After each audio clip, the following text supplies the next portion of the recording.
झारखंड में पहले चरण में 43 सीटों पर मतदान जारी। 683 उम्मीदवारों की किस्मत का हो रहा है फैसला। चंपई सोरेन समेत कई दिग्गजों की साख दांव पर है। झारखंड के राज्यपाल संतोष गंगवार ने विधानसभा चुनाव के लिए रांची में किया मतदान। लोगों से भी वोट डालने की अपील की। झारखंड के जमशेदपुर पश्चिम विधानसभा सीट से जेडीयू के उम्मीदवार संजय राय ने डाला वोट। लोगों से भी बड़ी संख्या में मतदान करने की अपील की।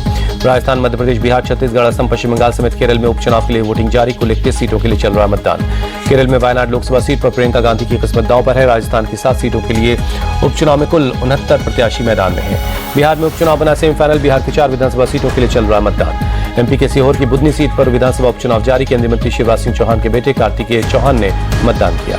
छत्तीसगढ़ में बीजेपी की प्रतिष्ठा दांव पर है। रायपुर दक्षिण सीट पर चल रहा मतदान। पश्चिम बंगाल की 6 विधानसभा सीटों पर उपचुनाव के लिए मतदान। सीताई, मदारीहाट, नईहाटी, हरुआ, मेदिनीपुर और तालडांगरा सीट पर बीजेपी और टीएमसी के बीच सीधा मुकाबला। असम की 5 विधानसभा सीटों पर उपचुनाव के लिए वोटिंग। बीजेपी और उसके सहयोगी दलों की साख दांव पर है। कर्नाटक की 3 विधानसभा सीटों के लिए चल रहा मतदान। शिग्गांव, संदूर और चन्नापटना सीट के लिए मतदान जारी। लातूर में केंद्रीय मंत्री नितिन गडकरी के हेलीकॉप्टर की तलाशी हुई। इलेक्शन कमीशन ने तलाशी करवाई। उद्धव के हेलीकॉप्टर की जांच को लेकर एक तरफा कार्रवाई का आरोप लग रहा था।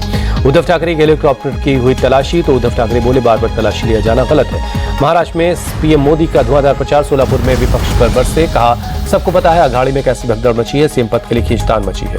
बटे तो आपका आरक्षण छीन लेगी कांग्रेस। पीएम मोदी बोले ये जाति के आधार पर लोगों को बांट रहे हैं। पीएम बोले अघाड़ी ने विकास में ब्रेक लगाने की पेशगी की। जो पाकिस्तान चाहता है वो ये लोग करते हैं।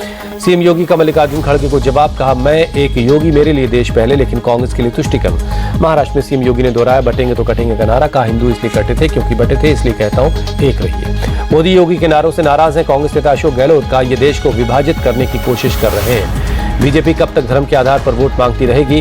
कांग्रेस नेता सचिन पायलट का तंज।